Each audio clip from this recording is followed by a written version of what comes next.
Hey everybody, it's me, Andy. And I'm Sean. And this is a special episode of the Commander's Brew. Set review for Commander 2016.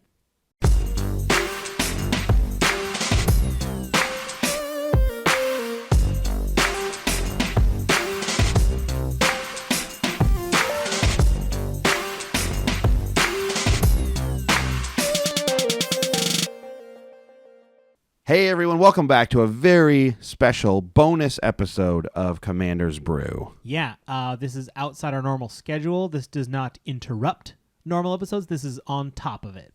Exactly. And this one, of course, is all about the Commander 2016 new product. It's here. Well, it's coming very shortly at the very least. November 11th. That's right. Oh man, I just can't wait. Love this stuff. So happy Wizards does it. Yeah, I'm going to wake up in the morning, November 11th, run downstairs in my pajamas, see if anyone ate the cookies and milk. It was me, because I eat cookies and milk. And then go to my LGS where I pre-ordered a deck or two, and then pick them up, and then play with them. Play with them by myself. Yeah. Because it's still in the morning and it's everyone's at work. Realize I got to the card store before it opened and the metal grates are in front of the doors. Go to the Wendy's across from the card store. And just stare at the window, stare at them and see when they open those big metal doors. That's right. So before we get going and getting into the actual set and talking about the cards and stuff, just want to say these bonus episodes are now also sponsored by Wizard Tower. WizardTower.com, the Wizards Tower. Let's hear an ad. Hi, it's Rayhan, last of the Abzan here, reporting to you from the last bastion of Abzan territory. The dragons are coming in and it's not looking good for us, but you know what is looking good? Getting deals from WizardTower.com, the Wizards Tower. They'll give you free shipping if you order $15 or singles or more in Canada, or $10 in singles or more in the United States. Plus, you get a 3% kickback towards your next order. And, breaking news, if you use coupon code Tower of Brews, you get an extra 5% off. Well, looks like the dragons are closing, and I truly will be the last of the Abzan. Nice knowing ya, other cons. Jess Guy, you owe me $20, but I guess we can consider that square. Teamer, you're more like me than I realized, and I'm sorry we fought so much. Jess Guy, you do you, buddy. Keep being cool. And Mardu, oh man, just relax. Life isn't a place you need to be angry about all the time. Anyway, nice knowing ya. Glad to have them on board for these bonus episodes, of course.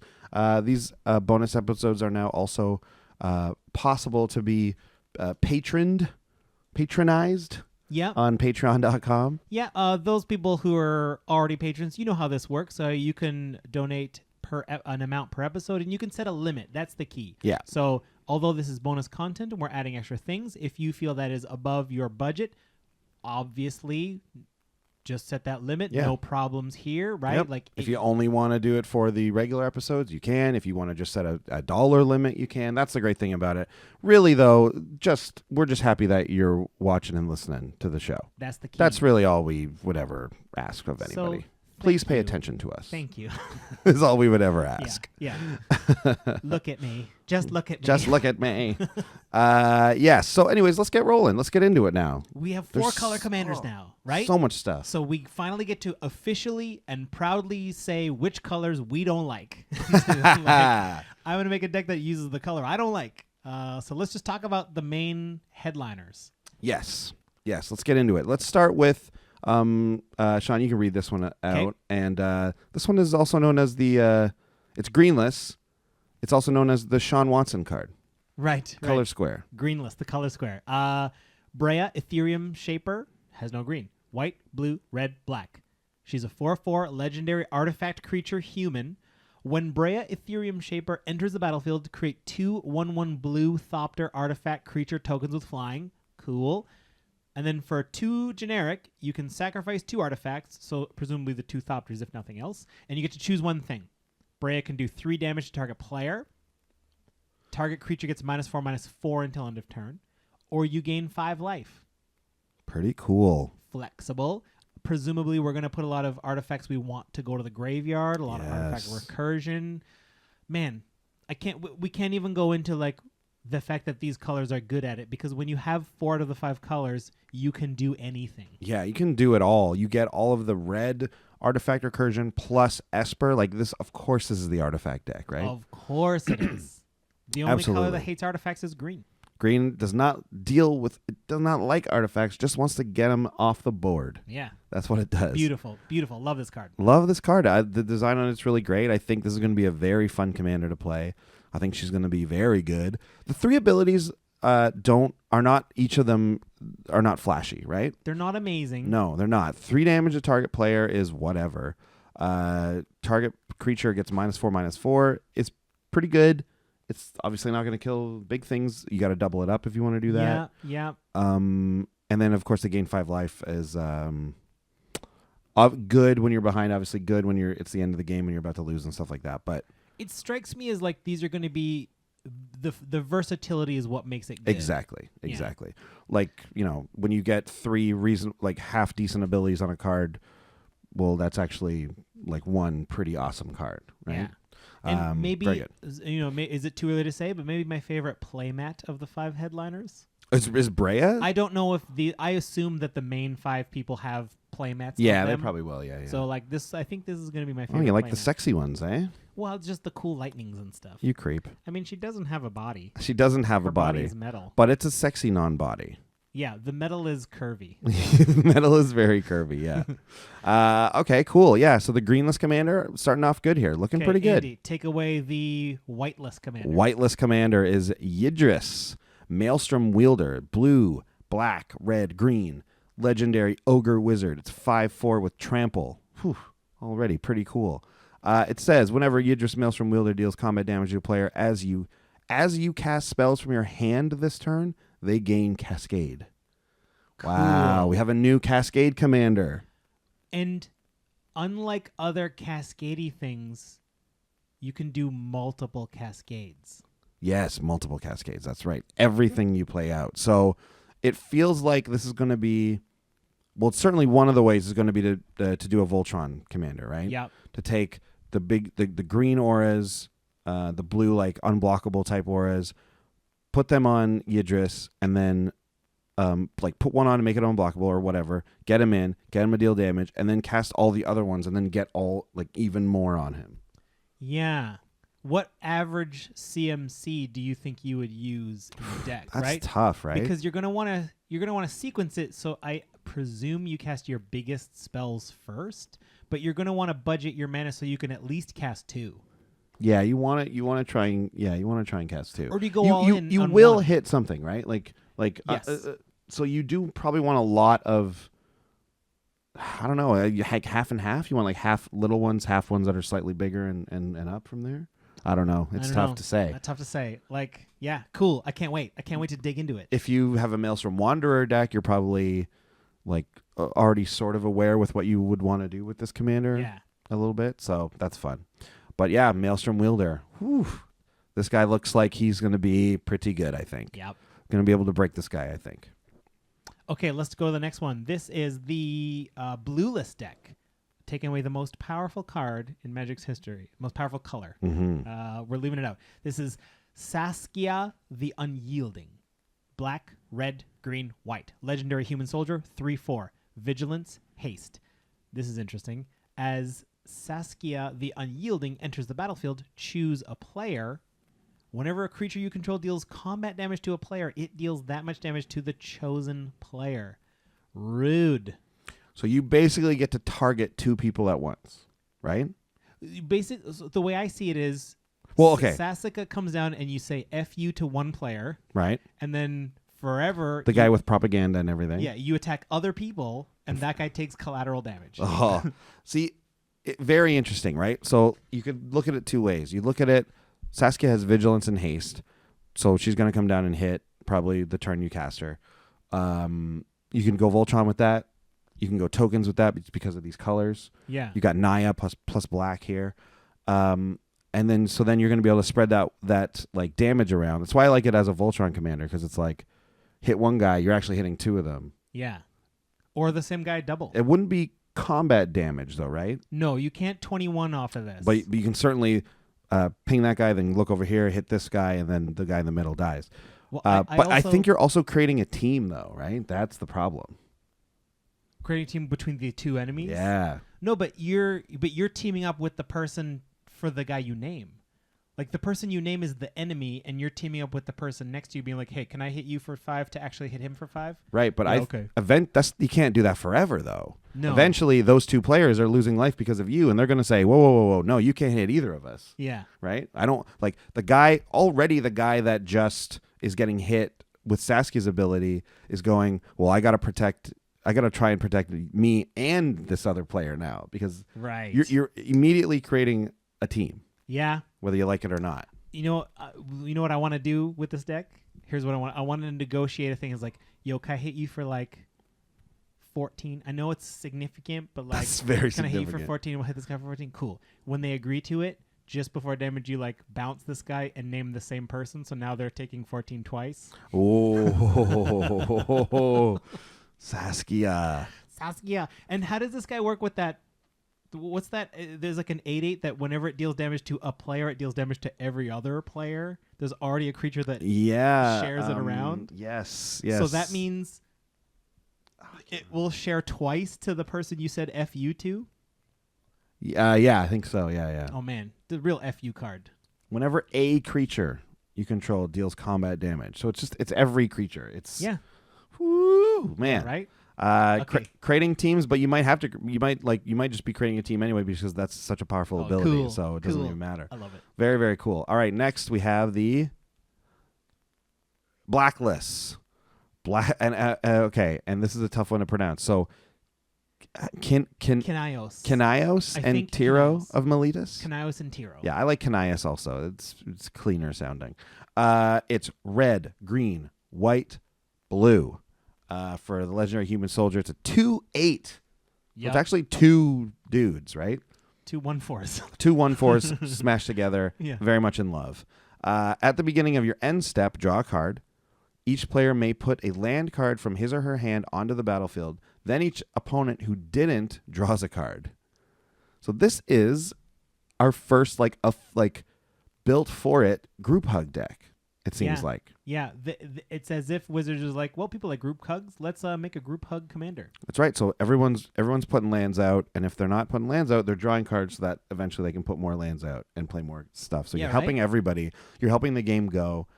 It's actually a fun way, like cards like this that enable the table to play more actually make for really fun games of Magic. Right. I think. Because it sucks, like ultimately, sometimes they're like, I want to win this game for sure, but it's not fun if I win because a player or two is sitting there twiddling their thumbs the whole time because their mana screwed. Exactly. Right? Yeah. I'd rather the game go faster, guns blazing, big fireworks, see who wins. And that's what happens with when you play decks like this. Nekusar is a classic example. Obviously, Nekusar is a little more tilted towards I'm going to kill everyone than a group hug, but it still does enable a similar thing, and that is there's a lot of card draw, like mass card draw built into Nekusar, so everyone's drawing, everyone's playing, and Nekusar might kill us all at the same time or something, but they almost always end up being fun games. Yeah, when Nekusar first drops, I'm like, oh, cool. Extra cards. Oh, great. I'll take a couple points. And that's what everyone's like. Yeah, and then he's like, everyone discard your hand and draw 7. It's like, ooh, ouch. Okay, but I've drawn extra cards. That's pretty good. It's like, and then another effect. Ooh, Nekusar. Come on, buddy. I'm trying to. I liked you there for a bit. Come on. Oh, you seem nice. You offered me a nice deal.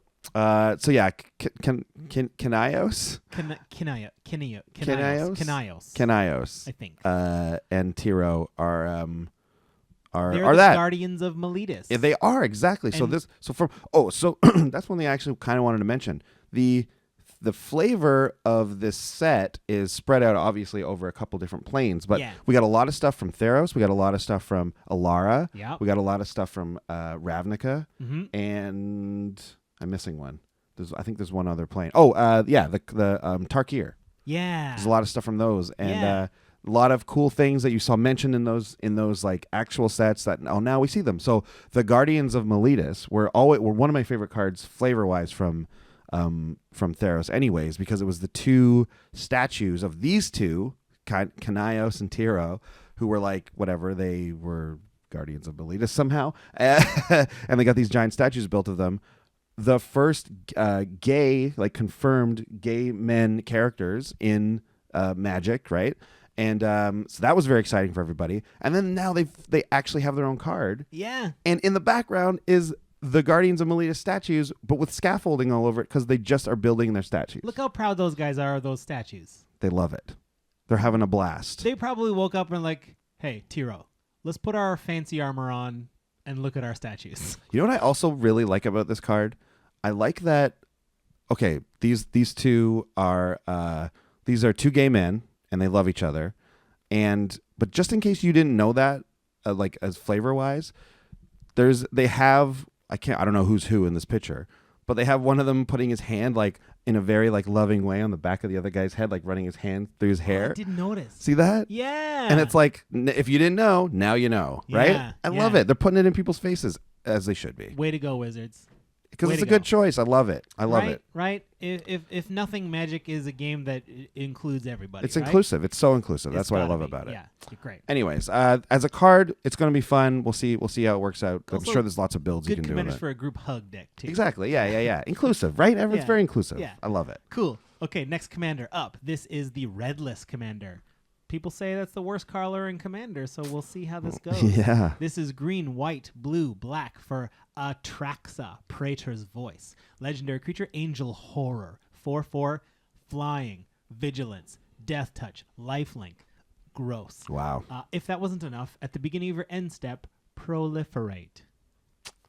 Yes. So Free proliferate. people are very excited about Atraxa. They think it's a very broken card. They think this is Why do they think it's broken, though? overpowered. I've heard people say this. Well, but you only get the proliferate trigger at the end of your turn. Yeah.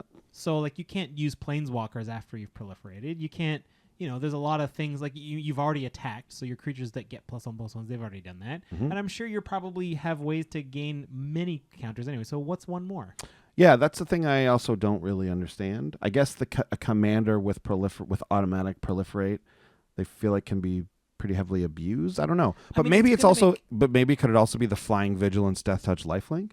Yeah, I mean, people are probably, I assume it's because of infect. Because right. Now you have to do 9 to people, and then this proliferates the last one. So like it takes like now instead of having to do 10 infect, now you technically have to do 9 and just proliferate once. But that was always true. Exactly, that's what I'm saying. Like that's always true. Like I could cast another spell that proliferates. I could drop a contagion clasp or something. And like you that. have to make the decision at first to make an infect deck, which of course not everyone is even into. Yeah, and spreading it over 4 colors means like you're not gonna easily necessarily get all 4 mana on turn 4. That is exactly true as You well. might be stuck on one of the colors. That's the drawback. I think it's a fun commander. This is the one I was like, oh, this is my thing because red is probably my least favorite color in Commander because of power level stuff, obviously. And I love Abzan, and I also love blue. I love Simic. So like this had everything I wanted, and then it's like a 4/4 that has all these cool abilities, and then proliferate. And I was actually kind of disappointed. Oh, I'm excited about this commander. I think it's going to be good though. Because we did this on our X spells episode. I know it's in the 50s somewhere. Mm-hmm. Might be 50 right on, I think, actually. Or 51. No, Anyways. I think it was 50 because like 10 and 50. I think we made that joke. Like X is 10 and then 50 is also like an even. There you go. Don't matter. What I like about it is like I'm always thinking about Villainous Wealth. So this is Villainous Wealth plus white. And what that does for us now is it allows more of the load up lands, the charge lands. Ooh. You only had one before because it crossed blue and black, but now we get a couple more, so we can just proliferate so many lands and just have them just go up so much. That is interesting. Get your what's it called? Your cornucopia, your astral cornucopia going up every turn. You get your what is it? It starts as 0. It has multi-kicker for 2. Put a counter on it and just taps for that many colorless. Right, yeah. Yeah, just all those will be really fun. The storage lands, yeah. Yeah. Those will all be great. Interesting. I think the one thing where I'm like, okay, I'm a little disappointed, but when I like sit down and look at it and think about it, I'm like, I think there's a lot of interesting stuff you can do with this commander. Very. I think it's going to be really good. Yes. We were talking about loading up in the Bruin Brawl. We were talking about loading up Atraxa with all the experience counter commanders. Yeah, right. So you'd get Daxos, you'd get Marin. and you get blue. blue white. No, That's not one. that's not one. Is blue. No, you got. It's the enemy colors, so it's Simic. So you get Azuri. Yeah. Azuri on proliferate. Proliferating, right? Yes. Yep. Daxos with proliferate. Yes. Who is the other one? Marin +1/+1 counters proliferate. Yes. Daxos is the only one where it's like, are we going to play a lot of enchantments? Maybe not. It doesn't matter though because your experience counters just ratchet up to the roof. True. So That's he's true. just dropping 12/12s without any enchantments. Well, that's true. You know what? Because it's not like they're his. I'm thinking about this all wrong. Like Marin will get you the experience counters, and then you can use them for Daxos. Right. Oh yeah, god, they that's share. crazy. So that's interesting. That's an interesting way to come. Azuri's going to get you 1,000,000 experience, and then you're like, and I'll make a 15/15. Not bad, right? And then I'll put all the counters on them. Anyways, Yes. that's a neat way to look at it. Ooh-wee. Atraxa, very Who's cool. last? Who's last? Last up. Oh no, that's Did we it. We miss did. one? That's all 5 of them. That was fun. Okay, great. The other huge way to get 4 colors in, they let us play around, is the idea of partner. This is huge. They printed 15 commanders, 15 legendary creatures that have partner on them, and the new rule is you're allowed to put 2 legendaries as your commander as long as they both have partner. Some people will hit the ground running thinking you could put any partner with any existing commander. Right. Not true. Not true. Old commanders are lone wolves. They play by themselves. Yeah. They both have to have partner. But since we got 15 of them, 5 in the ally colors and 10 in each of the enemy colors, you can mix and match and make any kind of 4-color deck, any kind of 3-color deck, and a few, as long as they're the enemy colors, you can make 2-color decks pairing up the partners. Yep. Absolutely. They work like, you just imagine they're 2 separate commanders, right? They each have their own commander tax. They each have to do 21 commander damage. They don't share that. Yeah, you can make 2, 3, or 4 color decks with them. That's very exciting, and they're all of their abilities are pretty good. Yeah. None of them are like really game breaking. Some of them are like, wow, this would be a great commander on its own. Yes. But there isn't one where you're like, this really stinks. Like, this is not good. There's like maybe 1 or 2 where you're like, doesn't that really make sense? But then you get to pair it, which is Yeah. you get to make up for those weaknesses if you find them, right? It's so cool. I pray that we get more partners every year Oh, just to keep like- growing that. So you ran the numbers on this. I ran the numbers. Already, how many different commander partner possibilities are there? 105. So that's bonkers. Like when Sean and I started the show, we said, okay, look, like obviously we hope to do this for a while. We have a blast doing it. It's one of our most favorite things to do. But eventually we're going to kind of use up all the commanders, right? Or at least all the good ones. Like we're not going to do all the legends that are just vanilla creatures. We're not going to do those. If you look at the math, we do an episode a week. We sometimes do 2 commanders a week. That's faster than they print new legendaries. And it's actually faster than even we think. So like even recently we've been like, okay, well, we did Riku twice already, but I guess we can do him again in this other way, right? Yeah. Like that's okay. But now we have 105 new commanders, basically.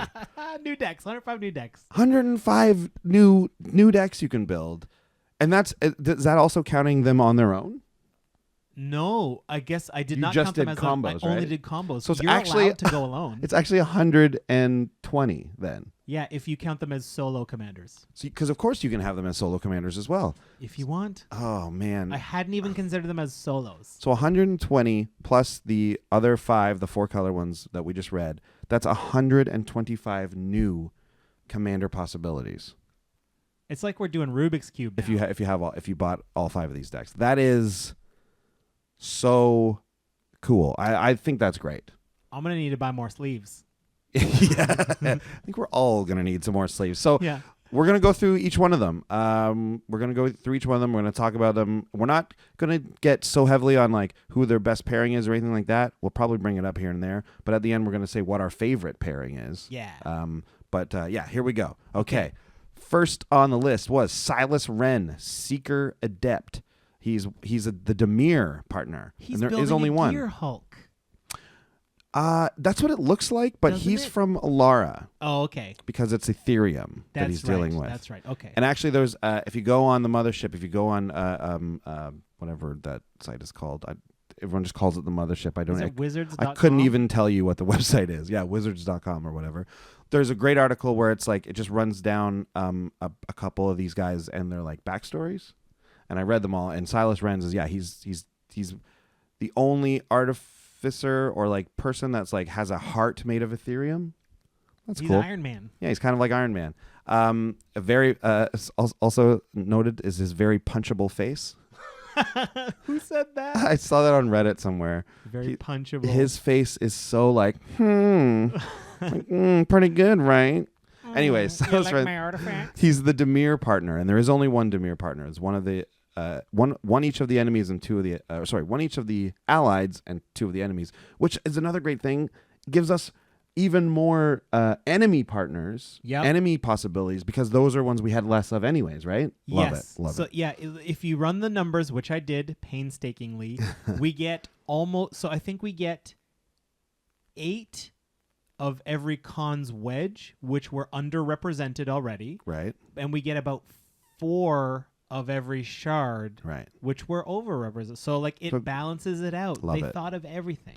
Okay, so let's get to Silas Renz, Seeker Yes. Adept. 1, blue, black, legendary artifact creature human. He's a 2/2. He has Death Touch, and he says, whenever Silas Renz, Seeker Adept, deals combat damage to a player, choose target artifact card in your graveyard. You may cast that card this turn, and of course, these will all have partner, so we won't say that every time. Great. Death Touch means he'll get through a lot. Yep. And then- Demir means he'll get through a lot. Yeah, a lot of unblockable stuff there. And then you get to freely cast an artifact from your graveyard again. I think this is just a pretty strong commander on his own. He's one of the ones where it's like I would just build a deck around him alone Yeah, and be happy with it. that's definitely possible. But with partner, you can just add a color. It's like, would you like white as well? Partner up with someone with white. Guess what? I would love white as well. Go ahead. I would love Go it. ahead. It's so fun. I love it. Okay, Silas Ren. Next, we have Vile Smasher the Fierce. 1, black, red. This is the Rakdos one. Legendary Goblin Berserker, 2/3. Whenever you cast your first spell each turn, not just your turn, each turn, Vile Smasher the Fierce deals damage equal to that spell's converted mana cost to an opponent chosen at random. I think this guy is Lil Rakdos' best buddy, because you're going to cast a spell, someone's going to take damage guaranteed, and then Rakdos will be castable. yeah. So this guy's more of a 99 player. Well, You in think? I mean, in Rakdos for sure, but this is a useful ability, right? I could pair this up with some blue, and then have like a big spelly kind of thing, like have like Oh. Mizzix going in there, Yeah. right? Doing some business. Yeah, that's true. I keep like not considering the partners, but you really have to. Yeah. On his own, I wasn't very stoked about this ability. No, on his own, like that's not an exciting Rakdos ability, but like he won't be on his own. But you're right; he's not going to be on his own. You definitely pair this up with blue and do a Mizzix thing where you have a lot of big spells dealing a lot of big damage. Like your fireballs Whoa. deal double, one at random to an opponent. So that's important to also so note. you got to choose your It's target you first. casting your first spell of each turn, though. Yeah. But also it's only opponents that will be hit randomly. Right, and if your blue is only there for counter magic, then like, oh, I'll cast a counter spell on your turn. Someone's taking a damage. Someone's taking a hit. Oh yeah, I'm gonna run Mind Swipe, the one that's like blue, red, Yeah, X yeah. counter target spell. Also do damage again because of Vile Smasher every time. Wow, Mind Swipe is crazy with Vile Smasher. Yeah, Oh wow, I love it. and then but this is the beauty. Do you want to put a black red partner with them? Do you want to put do you want a black blue partner with them? Do you want to put Silas Ren with them? Do you want to put a red blue with him? Get blue that way. Do you want to just get blue and white and also have white? Could do that. That's true. You could also do Why that. not? And like it kind of doesn't even matter because usually what you'd be like, oh, I have a red, blue, white commander or whatever, but I'm not using white. But it's like, well, I do want the commander, so that means I have to put white in. Yes. With this new way with the partners, it's like, well, I've included blue, white, so I can get this 1 or 2 white spells. But like, I don't really care about casting the commander, so you can splash. I'm not really worried about it. You can splash. You can white. splash. They've basically taken away the rule in Commander where you have to play with with only the colors in your Commander. Yeah, That's not sure how I feel about that. I But love it. but this is still very exciting. Gimme. All right, the next allied partner commander is Tana, the Bloodsower. Tana? Tana. Yeah. Tana. 2 red, green. She's the Gruul one. She's a 2/2 elf druid. Trample. Whenever Tana, the Bloodsower, deals combat damage to a player, create that many 1/1 green Saproling creature tokens. This is one that is very Gruul. Like, these abilities are Gruul. Trample, wanting to deal damage, putting out tokens. But it seems like in order to really get Tana going, you want to make her as big as possible to make as many tokens as possible. But if you're making her as big as possible, then you're building a Voltron deck, which cares about commander damage, which cares less about making a lot of little tokens, right? Like, you have the tokens Yeah. back for defense. You're really riding a line here. Yeah, this one's interesting. It's tough, and I'm also a little bit annoyed that she starts as a 2/2 for 4. I mean, I know you get extra abilities for that, but like, since her ability depends on how much damage you've done, couldn't they have made her like a 3/3? Yeah, it feels like it. Like a 4/4? It does feel like a little. I'd rather pay 6 for her and have her be like a 6/6 with this ability. I wouldn't want to pay 6. 6 is a lot for a commander. Well, but like, I'm just saying, for this ability, I would rather pay more up front to get more without extra cards to help. So, like, this. Like, what would you like to do with Tana? Like, you'd want to then pump your board by how many creatures you have. So, like, obviously, Craterhoof Behemoth comes up a lot in Magic, anyways, in Yeah. Commander. I think she's your support partner. I think if you build a deck with her and someone else, the other one's your main, and this ability helps that one primarily. Interesting. Yeah. I don't think your goal is to do 21 with her. I think you're just like, cool, I'm getting some free extra tokens. And in that case, there are just better token commanders, right? Yeah, but Like, even with the pairing, like, you'd probably rather have, like, Mareth or, like, even Rith or something like but that. it comes back to sculpting your your commander identity colors. Yeah, Right? totally, yeah. Yeah. Interesting. Okay, yeah. Tana the Bloodsower. It doesn't seem like she's super, like, synergized with herself a little bit. I'm not excited about There's a bit of a, I don't know, dissonance there. Anyways, who's next? We got Sidar Kondo of Jamura. 2 green white. This is Selesnya. We got a legendary human knight 2/5 with flanking. I love that they brought back flanking. Flanking is that ability where if anyone blocks this creature, they get -1/-1 until end of turn. So 1/1s can chump block, but they will immediately die before doing damage back. Yeah. After you've announced blockers, all of the blockers get -1/-1. Great kind of thing for lure effects. Creatures your opponents control without flying or reach can't block creatures with power 2 or less, i.e. this person. Right. So Sidar Kondo of Jamura wants to make a lot of little guys because he makes blocking very difficult. Yes. Basically, he makes blocking like a nightmare. Yeah. If you don't have flyers or reachers, you can't block anyone on this team. I'm assuming your whole team is going to be power 2 or less. So only flying and reach can block anyone, Little guys. Can only block little all of guys. your little guys. Yeah. That is, I think that's very good. I just realized this. Creatures your opponents control without flying or reach can't block. Doesn't matter if you are attacking or not. Any creature with 2 or less can't be blocked by opponents. Yeah. Wow. So that's everyone. Ooh. Yeah. So the other token players at the board are going to be, at the table rather, are going to be happy to see you playing your Sidar Kondo deck. For sure. Neat. Go to the condo. Yeah, let's go to the condo. The Sidar the Congo. Condo. Yeah. Side door. The side door. The side door condo. Side door condo. Go to the party room. I love that he's from Jamura, which is like one of the original like Magic planes, right? It's like a very old. I think it's from like. I don't remember. I've now. never heard of it. I have because it's in Forge. It's one of the worlds in Forge you can play in. But flanking is also that super old ability. So this is like so flavorful. Sidar Kondo has been a character in Magic for a long time.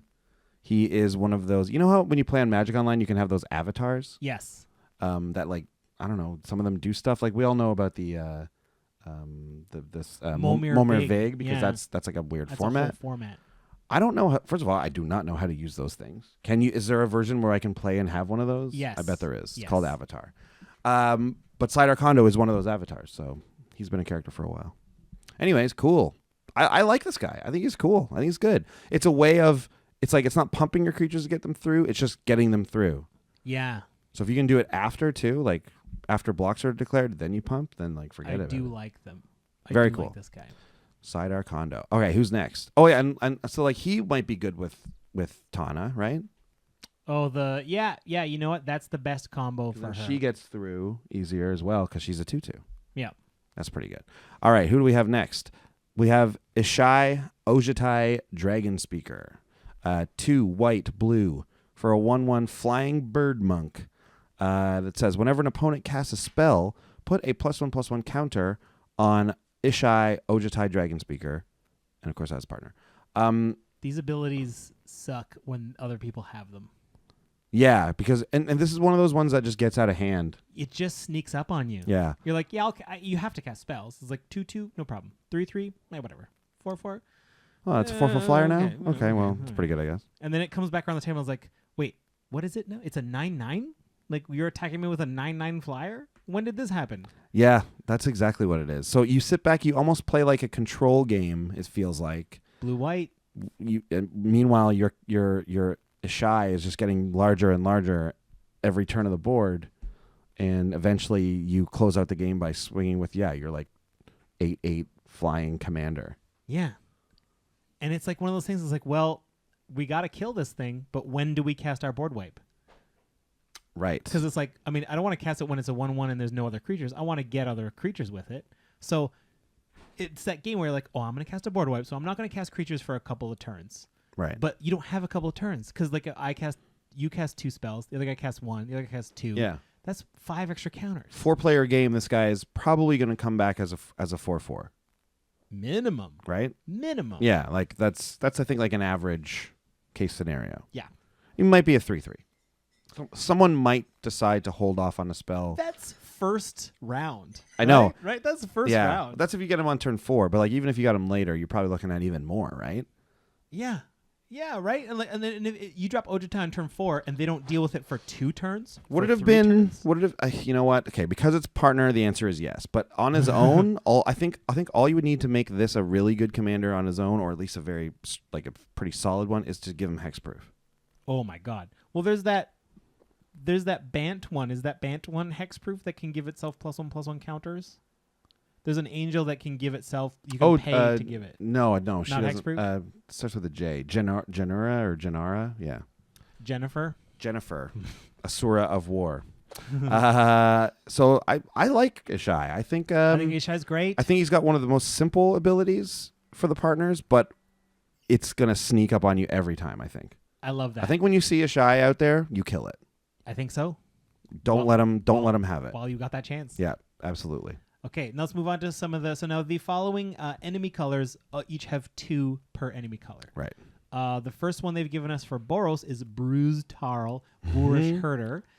2 red, white for a legendary human ally. Oh, I just realized he's an ally. Oh, me too. I didn't know that either. That's great. He's a 3/3. Whenever Bruised Tarl, Boorish Herder enters the battlefield or attacks, target creature you control gains double strike and lifelink until end of turn. Yes. So again, this is more Boros. Yeah. I can hear all the Boros people like, it's just more attacking. I don't like it. Yes, but now you can partner him. Yes. Partner him with someone else. And then you're not just doing a Boros deck anymore. Yeah. But guess what? Them's is the breaks. Bruce, I like his name is, I think you're right. I think it's probably pronounced Bruise, like Bruise, but I think it's just Bruce. Oh. Like, I like saying it as just Bruce. You know what? Like his name is just Bruce. I hadn't thought of that, and that's all I will ever call this. Yeah, right. Brucey. Bruce Tarl. Bruce Tarl. He just has a regular name.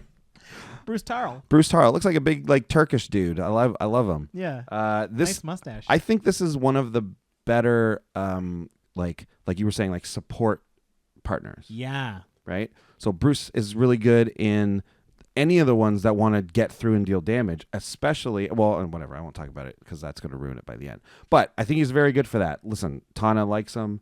Any of the ones that like the life gain one that hits when like they all like him. Everything that He's a likable guy. he's likable dude. He's gonna get you. He's gonna let you hit twice. He's also gonna give you lifelink, which Yeah. is great. Yeah. I like Bruce.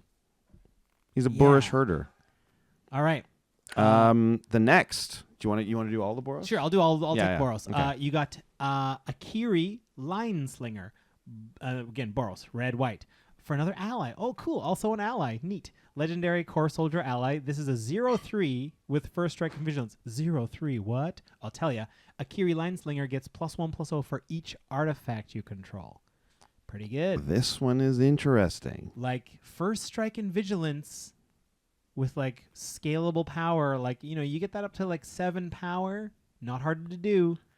Not hard to First do. strike and vigilance is tough to get through because you're attacking every turn, probably fearlessly, and you're also blocking every turn, probably fearlessly. This is the side of Boros that I think they've been kind of neglecting, and is one of the reasons why people always talk about why don't they print other things that Boros like. Why don't they print Boros cards that can do other things besides just swinging and attacking, like artifacts, of course, right? Yeah. Like artifacts are really in like 4 colors, but are really so like the Esper colors in red, like we talked about, right? Yep. Especially recently, like black is becoming a little bit more of an artifact color. Very much so.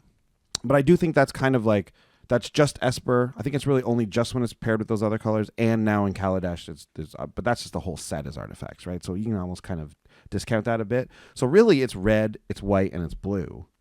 Yeah. And there's tons of blue, white, and blue and white love for artifacts, but we don't get that red, white love for artifacts. So and we're talking, we haven't got that. Is it Artifact Commander yet either? By the way, No. still don't have it. No. They've made 125 120. new commander things, and we still don't have an Artifact Commander.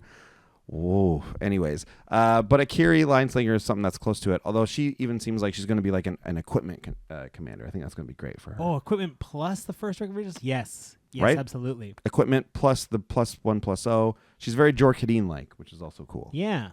So I like it because it's a new spin. I'm glad they finally got like outside of Jorkadine, they have another now Boros artifact guy. And I don't know which one. One of these decks has Jorkadine in it. Probably this one. Probably. Maybe. I don't know. Who knows? I Anyways. don't know. Okay, you'll take the Simic. I'll take the Simic. Oh, look, this worked Appropriate. out. It's going to work out for Izzet, too. Kaidel, Chosen of Krufix. 2 green, blue for a 2/3 human wizard. She has tap, add colorless to your mana pool for each card you've drawn this turn. So that sounds good because Simic loves to draw cards and loves to cast gigantic creatures. This is perfect. Go watch the Commanderin episode and watch the video if you can, because it's very good, where they previewed this card. First of all, because Nate's song is pretty amazing. It's an amazing song. They did it too. The Reflex, Duran Duran's The Reflex, Kaidel, Chosen of Krufix. Anyways, very good job. But they outline a lot of the stuff that can be done with this card. Any of the X blue draw spells basically just like are basically free because you get a rebate on it. you get a huge rebate, Yeah, right? it's like, I'm gonna pay X and I'm gonna pay blue and 10 to draw 10 cards, and then I'm gonna get 10 back from Cadell. So like Stroke of Genius costs 1 blue. Yeah. Blue Sun Zenith costs 3 blue, and you can draw as many as you can afford, right? So you can pay 3 blue and draw 12 cards, basically. Get that mana back. Unreal. Like, yeah, you have to pay for it up front. Yeah, you got to pay for it up you'll get it front. back. You get it back. You get that rebate. This is another card a lot of people are talking about. Well, but okay, yeah, but you do get the rebate as colorless mana, so it's not like you get to like cast all your like you're True. now restricted to a lot of colorless and artifacts and stuff. So okay, It's a pretty small price to pay. But yeah, I'll pay that price. You've already got the God Krufix in there doing like saving up your colorless mana. So like, ooh, does she love to be paired with that commander? Although not partnered. She will not be partnered with that commander. Can't partner. So everyone's loving Kaidel, and I think it's a very strong, very powerful commander, and I think you'll see it partnered a lot. Front runner. But this is definitely also one of the ones you can just play her on her own. I think Yep. in a Simic deck, you'll have a blast. Next, the other Simic. Okay, so I forgot that this one is in like what is it, like Italian or something? I think it's Italian. So I'm gonna have to look him up over here. Okay. I'll try to read it in Italian while you do that. Okay. This is Trasios Eroe Marinide. Marinide. Marinide. Creatura legendaria Mago Tritone. Okay, I got the English translation here Okay. now. It's Thrasios. So they were sort of right on that. I don't know why they took the H out It's for the probably Italian. pronunciation stuff. Like maybe the TH isn't a sound in Italian. Good call. Triton Hero, green and a blue for a legendary merfolk, and it says pay 4 colorless, scry 1, then reveal the top card of your library. If it's a land card, put it into the battlefield tapped. Otherwise, draw a card. It's clean. It's simple. It is those things. It's pretty low impact, I think, right? You might get a land. You might draw a card. It costs 4. That you get to scry 1 before you do it helps. Oh, yeah, for sure, yeah. Like if you see a land and you want that land, leave it on top. Yep. If you don't want a land, take a chance. Definitely going to smooth out your draws. Definitely going to, help you get to stuff you want. You scry a card you don't want to the bottom, and then you flip the next one, and it's a land. You just put that into play, and you're next closer. You're 2 closer now to the card you want to get, right? I think it's a great support partner. It is a very good support partner. It's definitely not a super powerful ability or anything, but that's the kind of commander that you get out on the board. It sits there. No one's afraid of your 1/3 that lets you scry 1, basically. And no one's afraid of Mago Tritone. Mago Tritone. No one's afraid of the merfolk. Yeah. So I think it's okay. I don't know. This would be one of my go-to partners if I wanted to add blue or green to a deck. I would consider this guy for sure. Yeah. Yeah, I think you're right. It basically gives you a coiling oracle for 4 every turn, kind of. That's a good deal. But it's even better because you just get the scry. So it is good. This card's good. It doesn't tap, so late in the game you could do this a couple times a turn. Oh, absolutely. That's a very good point. And you know what? I didn't think of that.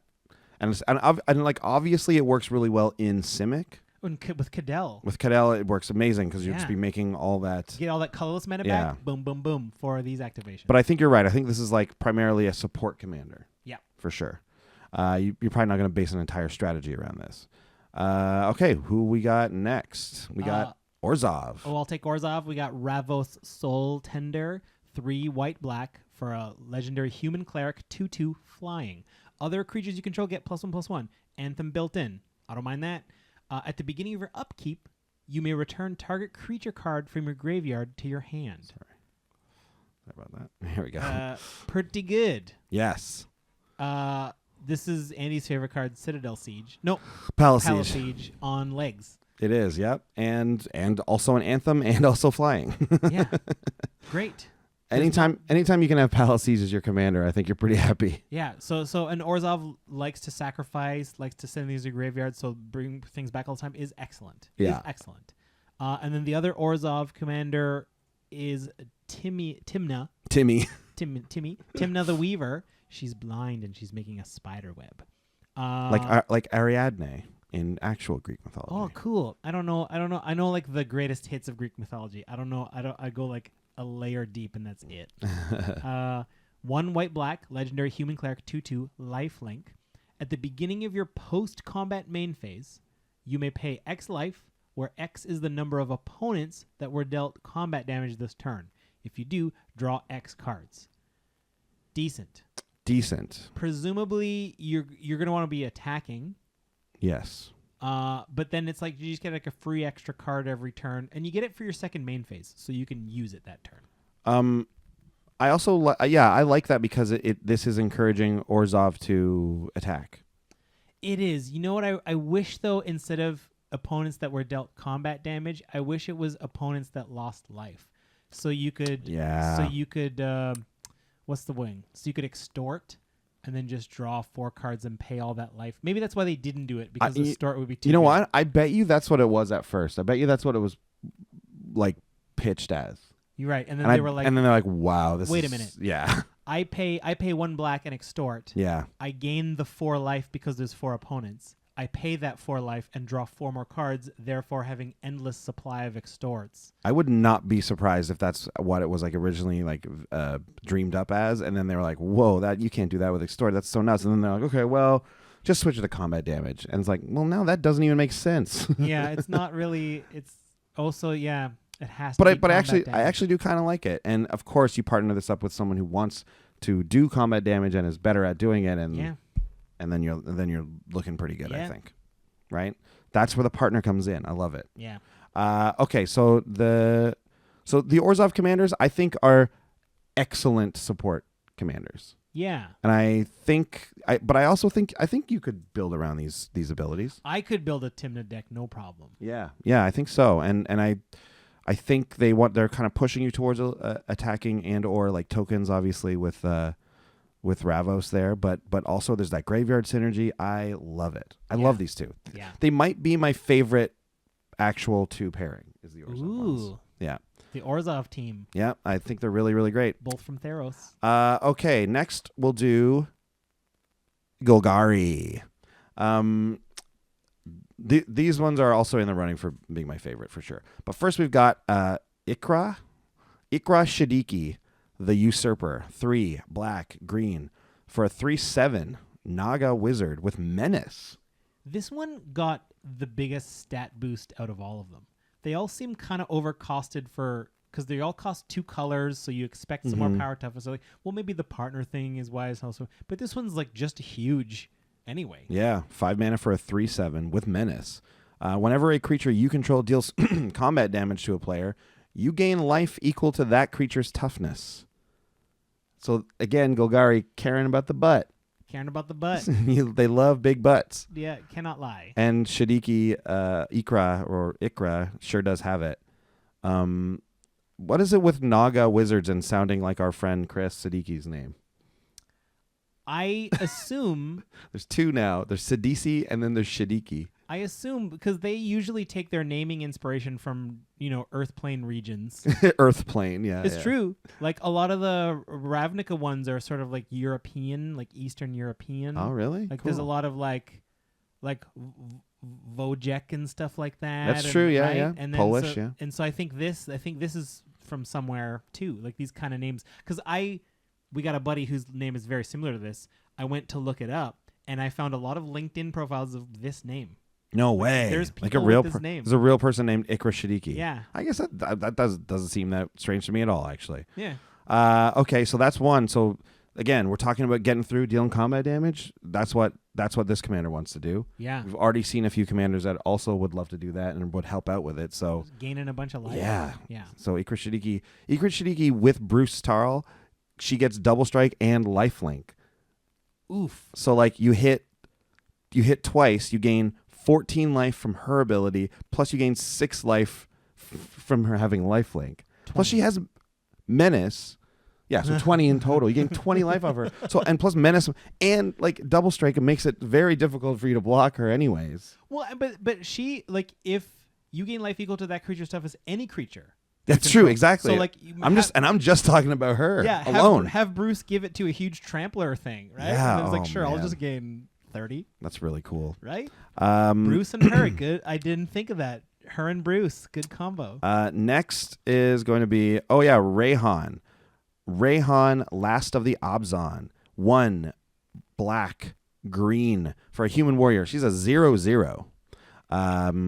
But when she enters the battlefield with 3, she enters the battle with 3 +1/+1 counters on her, and she says, whenever a creature you control dies or is put into the command zone, that's important. Huge. That's important and new text. Yes. We haven't seen that. Never. Whenever a creature you control dies or is put into the command zone, if it had 1 or more +1/+1 counters on it, you may put that many +1/+1 counters on target creature.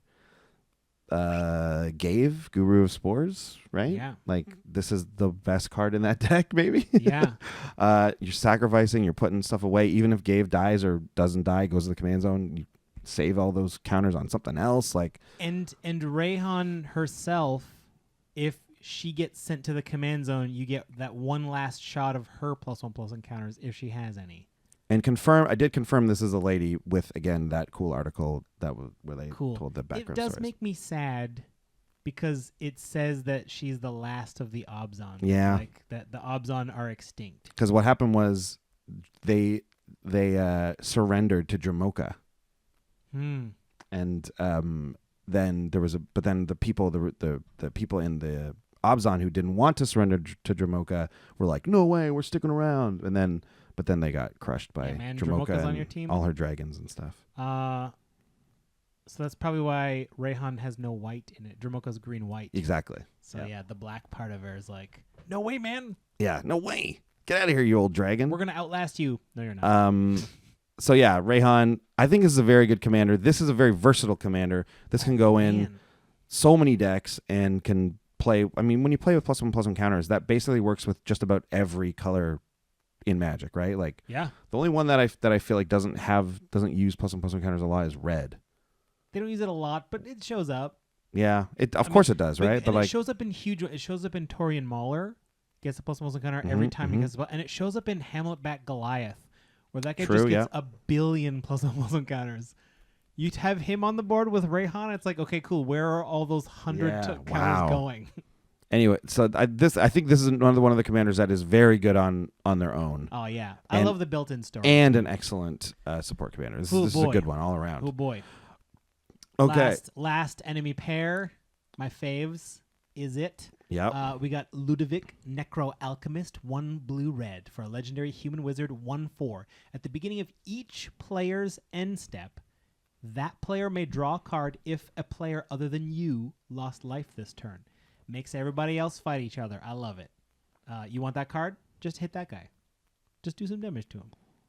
See, this one is interesting. This one is it almost seems more like this one was the Orzhov ability. Oh, yeah? At the beginning of each player's end step, that player may draw a card if a player other than you lost life. Well, here's what I love about it, right? So, remember how like blue always had looting, draw a card, then discard a card? Yeah. Then they just said, well, red needs something too, but it doesn't feel right for that. So red is the reverse. First you discard a card, then you draw a card. It's more chaotic. This is like the weird, twisted version of a group hug thing. It's like, yo, you want cards? Cool. Just keep fighting each other. Just fight each other. Just fight each other. You draw more cards. That's great, right? It just doesn't, like, I guess, like, what is it about this? Aside from like dealing damage, which is a red thing. Well, I think the blue card draw and the red chaos of just making a real scrappy battlefield. I guess, yeah. That's what for me does it. Yeah. It feel like it puts a weird tone on the game that feels very is it to me. It is a little like chaosy, which is cool. Yeah. And that is certainly an is it thing. And the other partner in is it is Kraum, Ludovic's Opus. This is his greatest creation. Crom. Crom? Crom is a great name. Yeah. 3 Or blue, Crown, red. whatever. I like Crom sounds more fun to say. 3 blue-red for a legendary zombie horror. 4/4 flying haste. That's quite a zombie. Yep. Whenever an opponent casts his or her second spell each turn, draw a card. So it's what were you saying? You said the other day. You're like, this is the opposite of. This is the opposite of Jorien. Jorien, right? Jorien rewards you for casting your second spell. This time it rewards you when other people cast their second spells. So this is either going to draw you lots of cards or stop people from playing 2 spells a turn. I like that. And I don't, and as anyone knows who's, if you've played with Rhystic Study on the board, no one will not play their second spell. Yeah, right. They'll just be like, you know what, whatever, you can draw a card. Yeah. Like, I gotta play this Swiftfoot Boots this turn. Like, yeah. And sometimes you have to, so you're gonna get those cards. Yeah, and it's innocuous enough of an ability because it doesn't actually stop any opponents from doing anything. You just get a little bonus. So they're not going to target you with a lot of hate. I love it. It's very is it. I think this one is like pretty expensive. Just looking at the at the breakdown, it was looking like this one was kind of It's so hard to tell right now, though. I know, right? Like don't even look at those prices until the products actually drop. Here's the only price you need to look at: the pre-order prices for the boxes. Yeah, exactly. So that's it. We've talked about every partner. Whew. 105 combinations of partners alone. Yeah, and 120 if you count them on their own. Right. So we're gonna go out on a quick limb here, Andy. What is your favorite 2-partner combo? It's tough to say because there are some good ones, but yes. I really like the combo of what is it? Bruce Tarl with Silas Wren. So Silas Wren, whenever he deals combat damage, getting an artifact, it lets you cast an artifact from your graveyard. Yeah, And Bruce Tarl, whenever you attack, you get to give someone double strike and lifelink. exactly. So we're going to give Silas Wren double strike. We're going to give Silas Wren double strike, which means that even if he's blocked, he will kill the thing because he has death touch. Yep. So that makes him very difficult to block, and you don't want to block him when he's that. And then when you don't, he hits you twice. He hits you twice. You get to cast 2 artifacts. So the ones those artifacts you've sacrificed to get effects from, now you get to cast them back out. Yep. It's great. Yep. I think it's really fun. And but honestly, that's my favorite. That's because I came up with it off the top of my head and it sounded really neat. But in now going through these all, I probably can name 2 or 3 other ones that I think are also really, really great like that. But that gives you, so that deck that you proposed is the greenless deck. You made it is. I made a greenless deck, and green's my favorite. Interesting. That's crazy. My favorites for story wise and off the top of my head are going to be the Last of the Obzon. What's her name? Rhea? Rayhan. Rayhan, Last of the Obzon, and I want to put that with the Ojutai Dragon Speaker. Ooh. I want to keep it in the cons block, but so Ojutai is getting tons of +1/+1 counters, and if Rayhan couldn't survive against Dramoka, we can enlist Ojutai's help for that assist, so that whenever Ojutai leaves, all those counters go somewhere else. Ishai. Sorry, whenever Ishai, Ojutai's Dragon Speaker, leaves, those counters don't leave. Right. And then when you cast Ishai again, sacrifice your placeholder for the counters and then move them back onto Ishai. Wow. Yeah, that's great. I think, Great team. And then you created the redless deck. I did, and I love red. You do. That's that is How weird. did they do this? They incepted us. They really did. That is interesting. Yeah. That is very interesting. Okay. So we went through all the partners. We went through all of course, the 4-color, like the main event cards. Ooh. Deep. So good. We went deep. We went real deep, and there's so many commanders. And we're not even talking about the reprinted commanders that are going to be in this set. Yeah. And there are some good ones. Zedru. Gave. Jorkadine. Is Maelstrom Wanderer getting reprinted, or did I just make that up? I think you made that one. I think I made that up. But also, who's that green-black one that brings artifacts back? Oh, green-black that brings artifacts There's a back? green-black reprint. Who am I thinking of? Oh, there's also Daretti. Daretti. The Planeswalker. Daretti. You can make him your commander. Like, you can go so wide with this. It's pretty great. Yeah. Oh, Edric is getting a reprint. Edric's in here, right? Yeah. This is nuts. Not to mention the Nephilim. All the Nephilim are back. Iroas, God of Victory. We got Hannah, Ship's Navigator. Wafa Hazid, Profiteer. Yeah, wow. Wow. This is chock. Sharoom, the Hegemon. Selvala, Explorer Return. Nath of the Guiltleaf, that's what I was thinking of. Sidri, Galvanic Genius. I'm very excited about that. Vorel of the Hullclade. My boys. Andy Hullclade. My boys. Yeah, the right? Hullclade, we're back. Yeah. I mentioned this one on Commander, and Spitting Image is back. Zedru the Great-Hearted also. Anyways. Holy listen, cow. So those are just the legendary reprints that they're doing. Oh boy. But okay, before we get that, we did want to highlight the new cards, right? We want to get to some of the new cards. We want to highlight a few of the new cards that caught our eye. Exactly. There are 15 in each deck, but there's not, like, some are in multiple decks, so the number. But we're not going to talk about all 70 anyway. No. Just know that I'd say 95% of them are great for Commander, and the other 5% are probably just okay. Even among the reprints, there are 0 duds. Yeah. In this set. And one that I'm excited about because I think it's going to be funny to use and fun to use, and it's very 75%. It's not like a super, super powerful card or anything, but I also love the art on it. It's Grip of Phyresis. Yep. And Grip of Phyresis is 2 and a blue for an instant that says gain control of target equipment, then create a 0/0 black germ creature token and attach that equipment to it. This is a blue card, but it feels like it almost should be black because it's making that black germ, but blue stealing obviously is a thing. I love this card. You can take some super powerful equipment with this. And then block them with that germ. It's an instant. Yeah, so if they're attacking with a suited up thing with gear on it, just steal the gear. block with that thing. And then you just get that equipment. Yeah. It's yours for Throw the rest that of the germ game. away. Yeah, this is great. This It's card yours. Is great. I also absolutely love the art. It's a little germ holding the sword of body and mind. Yep. And it reminds me of those like ridiculous things you think of in Commander where you're like, look at what's going on down here. You're like, I got this 1/1 Kithkin like holding like the legacy weapon or whatever. Like you're just holding some massive thing. There's an Eldrazi and he's got like boots on. You know what I mean? Right, Like, right. And for some reason, those boots do anything to an Yeah. Eldrazi. they're big enough to fit on his feet. Yeah. His like 100 feet that he has or whatever. It's Emrakul's not in the new Emrakul. Let's say wearing Swiftfoot boots is the equivalent of us wearing bugles on our fingers. before we Exactly. eat them. Yeah, like all of Emrakul's tentacles are out there, and then like you see just off to the side, two of them have like little booties on the end.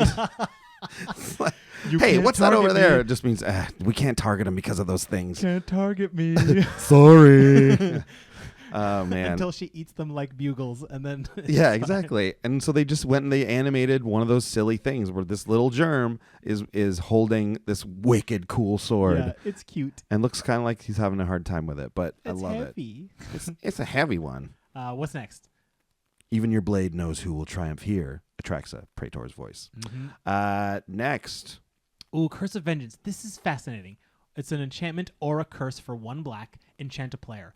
When enchanted player casts a spell, put a spite counter on Curse of Vengeance. I love that there's spite counters Oh, now. spite. When enchanted player loses the game, I love that phrase, it's assumed they're going to lose the game. When you lose the game, you, i.e. the player who cast the curse, that is me, gain X life and draw X cards where X is the number of spite counters on Curse of Vengeance. How So many this is do you interesting. expect to, like my whole idea is like, when do you cast this? Do you cast this right away and just hope to get it? I think so. Because you can't, this is not a May. If there are less cards in your library than you're forced to draw, you will also lose when that person loses. Yeah. This card is interesting. I don't know if I like it. I like the idea. I do of it. too, I yeah. don't know if I want to. I will probably build a deck that does want to run this. Just Yeah. for those crazy decks. But man, Yeah, you play this pretty early. I think it only costs 1. You play it on the person, then you kind of just ignore it. I think your best bet is to like ignore it and then let that guy think you're ignoring it totally. But then your plan is to like, okay, when I can kill him, I'm going to kill him, and then I'm going to draw 10 or 15 cards or whatever. and gain that life back too. Gain that life. Yeah. Interesting. Very interesting. They're giving us Or you put it interesting or cards. you put it on a guy and then you go after him. Right? Yeah. That's what I you mean, do. this is probably an excellent card when it's down to 1-on-1 too. Well, I mean- no, because then you just win. Oh yeah, you don't do anything. Yeah, this is useless late. It Yeah. has to be early. Oh wow. That's the thing I don't like. I don't like that it's contingent on a player losing the game. It's like, oh well. And unfortunately, it doesn't incentivize any other players. It actually incentivizes them to not attack that to person. attack you, because you should die. Like the player who controls this curse should die first. Yes. From the table's perspective. Yes. Yeah. So you know what? I don't like it I anymore. don't like it. But that's okay. Some of the cards aren't. Not all the cards are great, right? This is a pretty good one though. Oh yeah. Fairy Artisans, 3 and a blue for a 2/2 Fairy Artificer, has flying. Whenever a non-token creature enters the battlefield. Oh yeah, by the way, we're just going all over the map with the colors. We're not doing any Yeah, order we're or not anything. doing color. It's by kind of just color. randomly. Whenever a non-token creature enters the battlefield under an opponent's control, create a token that's a copy of that creature, except it's an artifact in addition to its other types. Then exile all other tokens created with Fairy Artisans. Oh man, are you kidding? You get every ETB, You get every ETB effect plus their artifacts. and you get the last. So you have artifacts entering the battlefield if you care about that, which Yep, I'm sure you which do. you can definitely care about that if you want. And you always have the last one cast. Like you'll always have the most recent one. Yeah, and it is exiled. But if you're running this with black, you can sacrifice those artifacts for benefit. Sometimes you can sacrifice if they're creatures. Obviously, they will be creatures. So you can sacrifice those. Get your guy who sacrifices things to be what's it called? Whatever, that vampire that gets counters on. Like you're just making that guy huge. Like so many interactions with this card. Yeah. This is great. This card's great. I love this one. Yep. Fairy Artisans. You're going to see that in a lot of decks, I think. Mm-hmm. What's next? Ooh, Magus of the Will. They keep thinking of Maguses to give us. 2 and a black for a human wizard, 3/3. And the ability of this one is Yawgmoth's Will. 2 and a black, tap, exile Magus of the Will. Until the end of turn, you may play cards from your graveyard. If a card would be put into your graveyard from anywhere this turn, exile that card instead. Yawgmoth's Will on a stick. Yawgmoth's Will is what I think it's even banned in our format. Yeah, I think. Or no, No, it's not. Yawgmoth's, No. there's something like Yeah, that. there's Yawgmoth something. It's Yawgmoth's the 6 bargain. mana enchantment where you just get to pay life and draw cards. Yeah, that one's banned. But That this one's one, banned. but like Yawgmoth's Will is expensive. It's This guy's expensive, not. and this I love this because just like all the other Maguses, the fact that it's on a creature means that it's not attractive to the other formats. Yes. Right? So they couldn't just if they put Yawgmoth Will in here, the card drives the price up. It makes legacy players, vintage players come and like buy all these because they want the copies of this. But instead, you get Magus of the Will, who's not even good in those decks because he doesn't do anything with Storm really. He's just harder to use. Yeah. So it's great. But it's exactly what Commanders want. We don't mind waiting a turn to use something like this. Yeah, maybe we give him haste somehow. Exactly. But still, I love it. Yeah, love it. Magus of the Will. Happy to see more Maguses. I want even more of them. Yeah, I want Keep giving us I some. want a magazine subscription. Those are hard to come by these days. Next, everyone's talking about this card. As well they should be, right? Bubbling season, right? It's Deep Glow Skate. 4 and a blue. It's a creature. Fish. Fish. It's a 3/3. Brendan Halloran, our friend, and you might know him from Space Jammers. He texted me the other day. He's like, have you seen that +1/+1 counter fish? He's like, what even is that? It's just a fish. That's right. It's just a fish. But it says when Deep Glow Skate enters the battlefield, double the number of each kind of counter on any number of target permanents. Any number. So like super proliferate one shot. And that's when he enters the battlefield. You're telling me you're not going to pair this guy with Deadeye Navigator and just like double.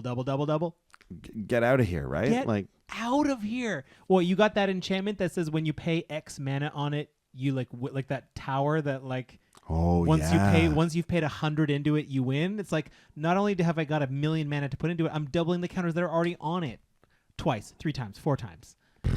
Like this card, this is probably the most broken card that they've made in this set. When I saw this card, I was like, no way.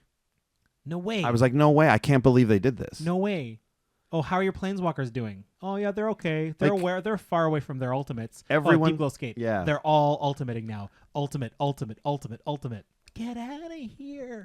Everyone thinks the Planeswalkers, and rightfully so, because those are like sort of like the more powerful things that you can do with this. Yeah. But there's also like, remember when this is what came to my mind. Okay, we were playing against our friend Ben's very good Carador, very Staxy deck, and he had what did he have? He had the Tangle Wire. Tangle Wire. And he had us locked out with Tangle Wire. Well, this is just another way to do that. You just up the counters on Tangle Wire so that everything, like you're untapping your stuff because you've got blue and whatever other colors that let you do that, and no one else does. Like, oh no. No, man. Like I've already got 5 counters on my Astral Cornucopia. Cool. Now I got 10, and I can tap it for 10. You know, if I can bounce this guy, now I got 20. I can create 20 mana off of one friggin' artifact. On one hand, I'm like, I can't believe they did this, and on the other hand, I'm like, I'm so glad they did this. Yep. Because I don't know, this is great. I think this is really fun. Yep. We're going to see some absolutely bonkers things happening, and Bonkers. I don't know. Is this card going to be worth money? Is it already pre-selling for money? I don't know. I don't know. I don't know. It's an ETB ability. Will this be played in any other format? Like Legacy Vintage? Who knows? I don't think For so. sure. It's 5 mana. No when way, these right? come out, though, but all the Legacy players are thinking about stuff. They're all thinking about everything. Yeah. Like, maybe. Yeah, maybe. yeah. They're thinking. looking at They're it. But those thinking. decks are pretty highly tuned, right? I They think are. like it would a 5 mana creature that doubles counters. Yeah, I don't know. I don't know enough about the format. That may be impossible. Yeah. Deep Glow Skate. Wow. I mean, it's You couldn't get your doubling season? Well, don't worry. Here comes your bubbling season. Yep. You're fine. Yep. All right, next. This We're really only focusing on Dimir here, eh? so far, they're the most interesting cards that pop to mind. This might be the most interesting card in the Commander precons. Cruel Entertainment, 6 and a black, sorcery. Choose target player and another target player. The first player controls the second player during the second player's next turn, and the second player controls the first player during the first player's next turn. That's they have to word it that way, but what they're saying is, in the complicated way, is 2 players take each other's turns. Yeah. They don't get their own turns anymore. Like, it's not like a new Emrakul where you also get a turn. It's like, nope, I'm going to cast this on Andy and Butler. Andy's going to take Butler's turn. Butler's going to take Andy's turn. Yeah. So weird. And here's why it's so interesting. Because, right, so first of all, like, ooh, they're each going to ruin each other's lives. But you're like, okay, but if I cast this on 2 other people, don't you think they're going to team up on me? Don't you think they're going to make the deal? It's like, okay, so when I take your turn, I'm going to attack Sean. And when you take my turn, why don't you attack Sean too? We'll do it that way. It's like, yeah, okay, good team up. But what if you're the second one to go? You're going to trust that first person? First person does their half of the deal, then you're like, oh, now I get your turn, and now you screw everything up of your own. I Like, think that you can't retaliate from the you second person. can't retaliate. The I second mean, you person can gets the retaliate last later. word. Later, right? but they've decimated your board. They've ruined everything. If it's possible, yeah. They maybe have. I think when I also saw this card, I also thought, like, this is nuts. I think this is crazy. This is fun, right? Yeah. But they did some things that I don't like about it. Also, it costs 7, right? Like, I get when you take someone's turn, that should cost a lot because that's pretty crazy effect. This is also a very crazy effect, but like what you just said, could very well happen. I think I also kind of think, you know, depending on the board states, obviously, but if you're just casting this on 2 people who are like, where all things being even, I think those people are just going to play out their normal turns, but as each other. They've got some more information now about each other. I don't know. I thought of another angle though. You can pick any players. So if You you're can pick yourself, me, yeah. I can be like, I just want to take your turn because I think I can get the win next turn, right? Like, you can kind of try to like just take. But the then you win. give that other person your turn, right? Yeah, It's swapping turns, right? Yeah. Hopefully they're dead by then. I don't know. Yeah, the thing is you have to do it and then kill them because you're the first player. So you take the player, take the next turn.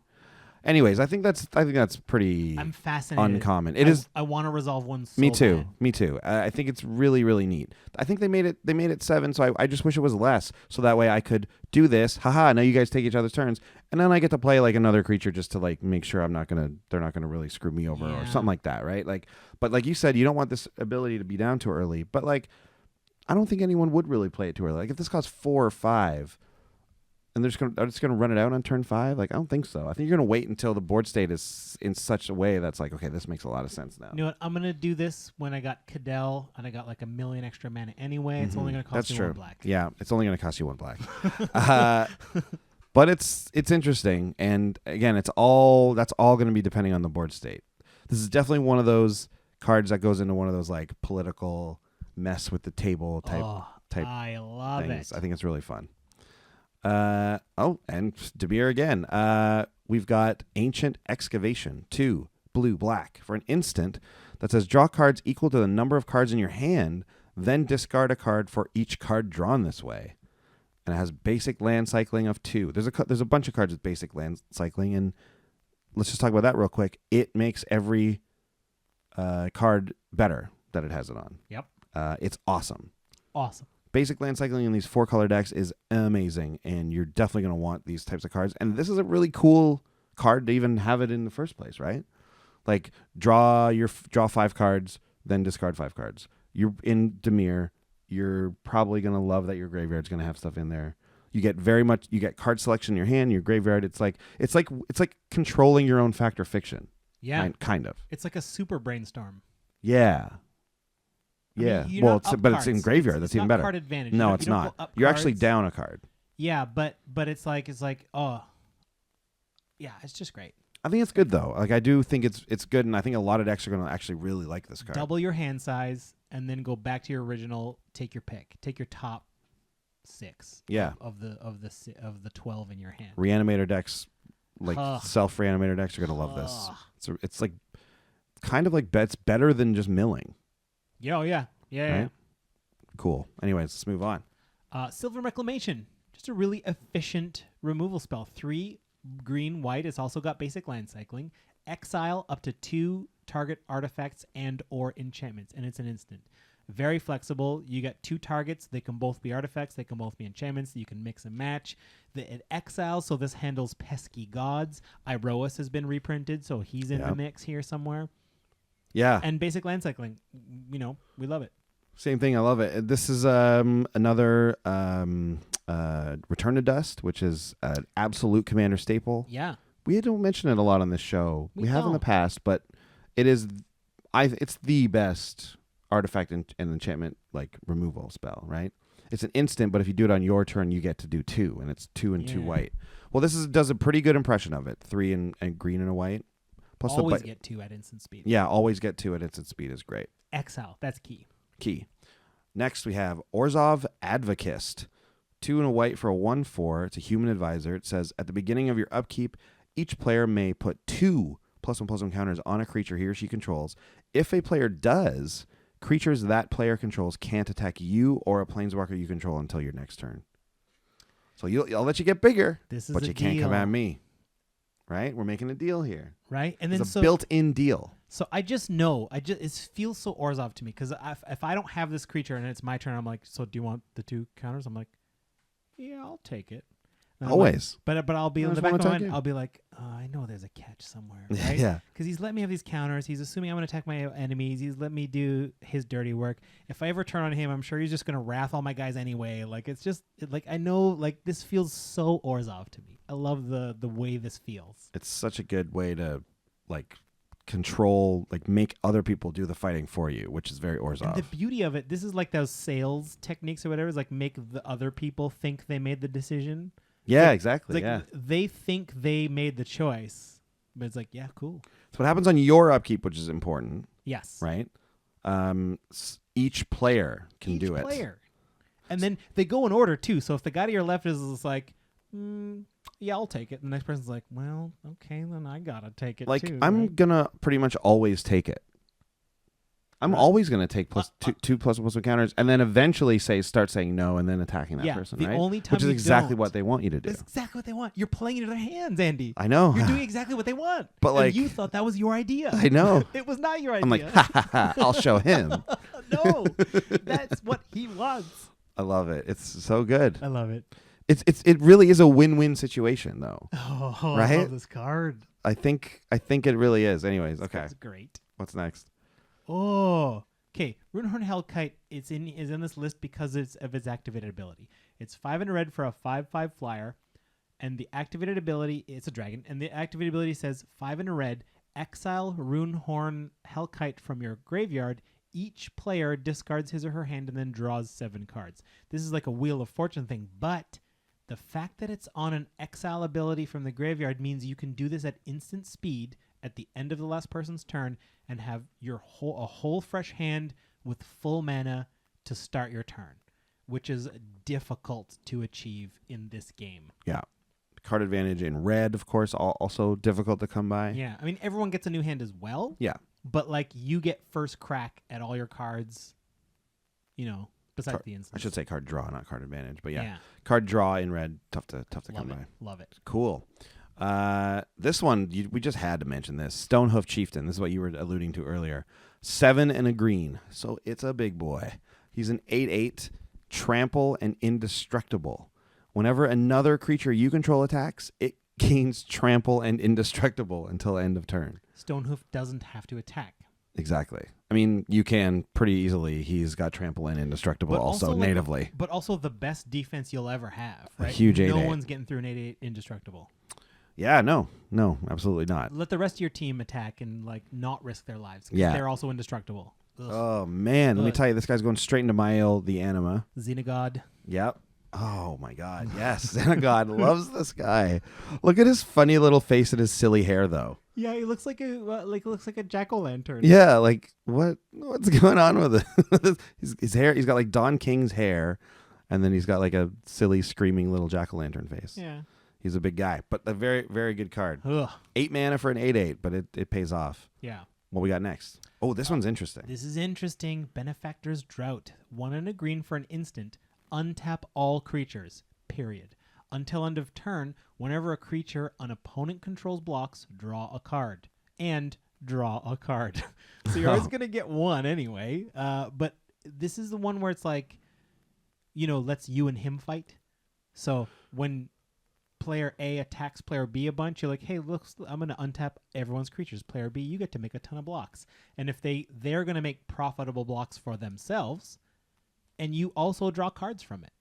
Yes. And then player A ends up losing a significant portion of their team to surprise blocks. Yeah. This is great for you. Not to mention, you can just do it on your attack as well, right? You can swing in with someone if they've got a bunch of blockers. Cool.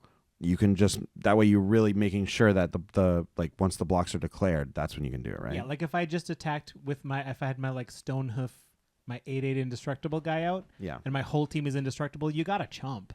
Yeah. But if you do, you're drawing me a bunch of cards.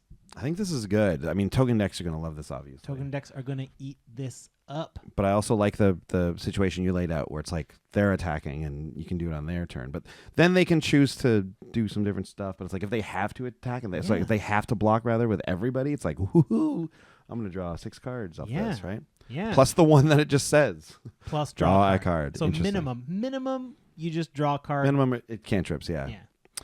Very cool card. Oh, this set is great. Another one a lot of people are talking about is the Prismatic Geoscope. 5 colorless for an artifact. Prismatic Geoscope enters the battlefield tapped. And it has Domain. Tap. Add X mana in any combination of colors to your mana pool where X is the number of basic land types among lands you control. 3-color decks will often this is just another Gilded Lotus, except it enters tapped. Yeah. Yeah, it's probably another Gilded Lotus, which is great. We will happily play another one of those. Mm-hmm. But now we got 4-color decks. We sure do. That's better. That's even better. Yeah. 4-color decks. This is going to enter and deal 4 mana to you when you tap it on your next turn. Yeah. 5-color decks also, of course, also love this thing. Like, this is a great card. But it does get tougher because the more colors you have in your deck, the less basics you tend to run because you need more non-basics that have 2 or 3 colors. So that's true. You might only have 1 swamp, 1 mountain, 1 island, 1 plains in there. So yeah, that's true. I don't know. It does balance itself out pretty nicely. I mean, it's a kind of a little bit of an argument to run a few more basics in those 5-color decks. Don't get too greedy. Don't get too greedy. Don't get too greedy. Also, the very key thing here is that it's X mana in any combination of colors. Yeah. Right? Gilded Lotus was all 1 color. Right. Right? This is any combo. Well, and I just realized this watches how many basics you have. So if you only have 3 now and you get 4 later, great. This thing just got better. Also, if you're running wastes, guess what? You get 1 extra. That does count as a bait. You can get 6. I forgot about wastes. Yeah, so you can get 6. Actually. Number of basic land types. There are 6 basic land types. Yep. Even 3-color decks can turn this into a 4. That's true. Ooh. If you want to run that waste, which you probably don't. I'll run 1 if I just got for this in the this. deck. If just I got for this in the this. deck. I guess then your Evolving Wilds goes and gets that, and all of a sudden this is. We'll see. Anyways, yeah, very good card. I think an excellent card. I think you're going to see this in all of the 3 and up commander decks. Yep. Where possible. You must be 3 and up to ride this card. 5's a lot, but I think it's still worth it. What else? Ooh. Oh, boom pile. This is a 4-mana artifact that says tap, flip a coin. If you win the flip, destroy all non-land permanents. So it's Nevinyrral's Disc, but it might not happen. Yeah. So unlike Nevinyrral's Disc, you can do this the turn it comes down. Yep. No, you can't. Well, use it to tap. Oh, no. Artifacts don't have Summoning Sickness. What am I talking about? But Nevinyrral's Disc comes into play tap. I know. Right, but this Sorry, one I was doesn't. thinking Yeah. Summoning Sickness. Yeah. So you can do this right away and hope you get that flip. But man, what a risky play. Yeah. Like it's unreliable. Like I want this effect to be reliable because there are times when I need it. I don't cast this for fun. No. I cast this because I need this to happen. Yeah. And this does not do that. No, it doesn't do it. But it, like Nevinyrral's Disc, which I've seen be played this way, you put it out once you're like, okay, I could wipe the board right now, or I could not. We'll see. And then people will start holding back their really good stuff. But some people are just like, look, man, I gotta go for it. I gotta play my stuff. If you're gonna disc, you're gonna disc, right? So they'll start playing some of their stuff.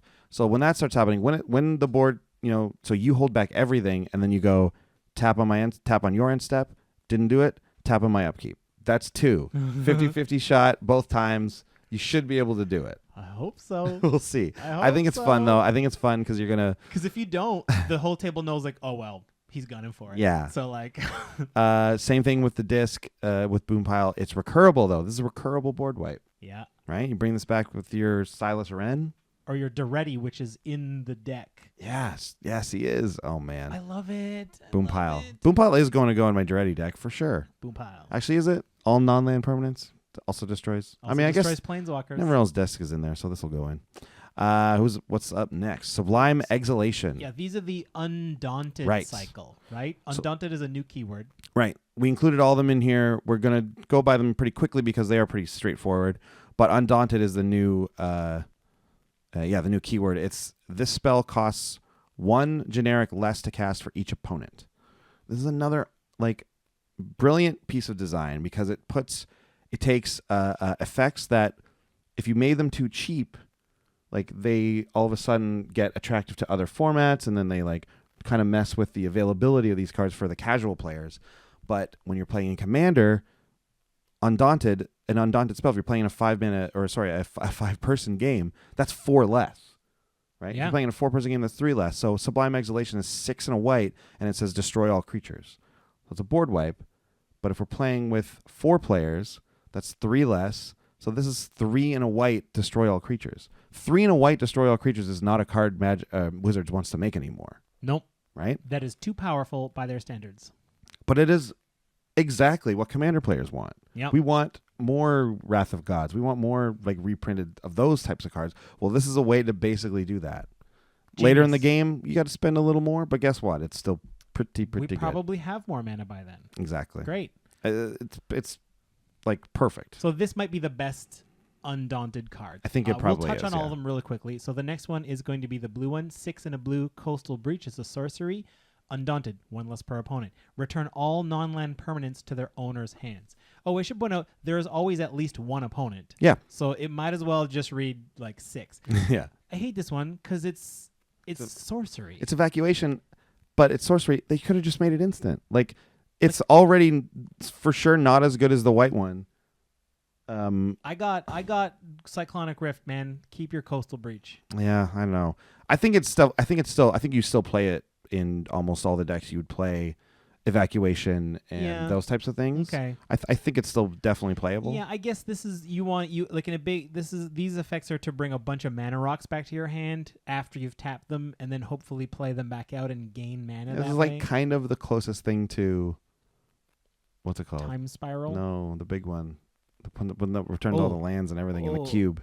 Upheaval. Upheaval, yeah. Yeah. So this and evacuation are sort of like that. Anyways, evacuation is also getting reprinted, so you get that too. Don't worry about it. Great. Next, we got the black one. It's Curtain's Call, 5 and a black. Destroy 2 target creatures. So it's 6. So it's always going to be 5 mana for this. Probably even cheaper. Probably 3. Probably more like 2 and a black. Destroy 2 target creatures. At instant speed. Not bad. Not bad. I'll take it. Pinpoint removal is good. It's even better when you get to do it twice on one card. What's next? Divergent Transformations. This is interesting. 6 and a red. So basically 6 max. But in a 4-player game, which is sort of the default, this is going to cost you 4 total. 3 in a red. Exile 2 target creatures. For each of those creatures, its controller reveals cards from the top of his or her library until he or she reveals a creature card, puts that card onto the battlefield, then shuffles the rest into his or her library. So it polymorphs 2 things. It's not Chaos Warp because it will always hit another creature. Right, Chaos Warp just flips the top one. And maybe you get something, maybe you don't. Maybe you get nothing, yeah. Right? So this will always polymorph 2 things. So I have a feeling you're going to want to build around using this on yourself. You're going to use it on 2 little tokens, and you get 2 legit creatures out of it. Or you do it to one of your little tokens, and then you do it to their Avacyn. Yeah, for sure. It definitely is a way to deal with very problematic creatures. Yeah. But you have to target them. You do have to target them. That's true. It doesn't get around that. Finally, we have the green Undaunted spell. It's 6 and a green for a sorcery that says return up to 2 target cards from your graveyard to your hand and then exile Seeds of Renewal. So the other ones don't have that exile text on them, but that's because this one is going into the graveyard and being able to be recurring it, I guess, would be a little too powerful. I still think ever since they give us Seasons Past, these cards can get out of here. Right? I don't care how cheap you make pull 2 cards back. Seasons Pass is going to get me 8 cards. I think this is good. So restock is 3 and 2 green, and you get 2, 5. right? So this will always be So maximum 6. In a game with 4 players, this is 4 for the same effect. Yeah, it's a fine deal, but like, man, But are you running restock anyways? Probably not. no, I'm gonna run seasons past. Yeah. I think it's good. I like it. The only reason this is better than something like Seasons Past is if you're combo-y and you need 2 things that cost the same. Yeah. And the thing I don't like is Exile Seeds of Renewal. Is it that good that we need to exile this? I don't know. I think it's too shenanigan-y if you don't. Yeah, probably. Because it wouldn't be able to target itself, right? No. Because it wouldn't be No, in no, the graveyard. No, it wouldn't. Right. But like maybe if you have 2 things like this, you just bounce them back and forth forever. Yeah, I guess. I don't know. Eternal Witness is... Anyways, you have to exile right? that. Same thing, right? Yeah. Anyways, I think it's good. I think, but definitely not exciting. I'm not gonna. I don't. Yeah, I'm not gonna run this card. Yeah. Oh, yeah. So yeah. So now we're gonna talk about. So there's a million juicy reprints. We're just gonna spend one moment each of telling you. This would be like a 3-hour-long podcast if we went through all of them. Yeah, it's already super long as it is. And we do have Commander Month coming up, so we probably will be talking about a lot of them. We will be talking about a lot of them, but we're just gonna tell you our favorite reprints that are appearing in the set. Yeah. These 5 decks. My personal favorite is going to be Past in Flames. 3 and a red sorcery. Each instant and sorcery card in your graveyard gets flashback until end of turn. And then you can flash this back for 4 and a red. Love it. Yeah, it's a good one. Went up in price when Mizzix was printed. Mm-hmm. Like skyrocketed. Otherwise, it was not worth much at all. So now it's nice to see it getting reprinted. It's nice to see more people going to get their hands on it. For me, it was like I was like, I wonder what my favorite is, and then I stumbled across the Colonian Hydra, Yeah. a card I've wanted since it was printed first, and was not able to get because it remained at a very high price from the second it was dropped. 3, 2 green. It's a 0/0, but it's a Hydra with trample, and it says he enters the battlefield with 4 1/1 counters on him, and whenever Colonian Hydra attacks, double the number of +1/+1 counters on each creature you control. Dirty. We've seen this in our own meta get absolutely out of control and just win the game, Yeah. right? Like, Yeah. Because it has trample. yeah, and it gets like It all it doubles needs itself, and all it too. really needs is to be able to get that first attack in before it is now all of a sudden like, It's an 8/8 on first attack. yeah, exactly, right? Like get them up to 8 and you're pretty much safe, right? Like as far as like blocking and that sort of thing goes. Yeah. Anyways, great card. Glad to see it reprinted as well because again, this was an expensive one, so we'll be definitely happy to see it Oof. show up in some of our builds, maybe even if it gets down that cheap. It might not, but at least we'll be able to get our hands on it because we're going to buy the Commander decks. Yep. That's the best. That's it, guys. That's Thanks the for show. sticking through. Thanks. We appreciate it. There are a ton of great cards that we didn't talk about, ton of great new cards, but we will be talking about those cards next week. Starting next week, we're starting Commander Month. We're going to have guests. We're going to be talking about building these decks. We're going to be talking about tuning these decks up, adding $15 worth of cards from it. We're going to be talking about the stuff that's in there that we love. We're talking about the reprints, everything. It's going to be great. Gonna be so great. So, yeah, I guess that's it. And we'll see you guys next week. Bye. Bye. If you want to contact us, you can do so on Twitter at Commanders Brew. Individually, we are, At Andy Hullbone. and I'm at Sean Tabaris. Or send us a Gmail, commandersbrew@gmail.com. Also, you can check out all of our decks on tappedout.net/users/commandersbrew. And you can go to patreon.com if you'd like to donate and help support the show. And if you want to check all this out in one place, go to commandersbrew.com for all this info.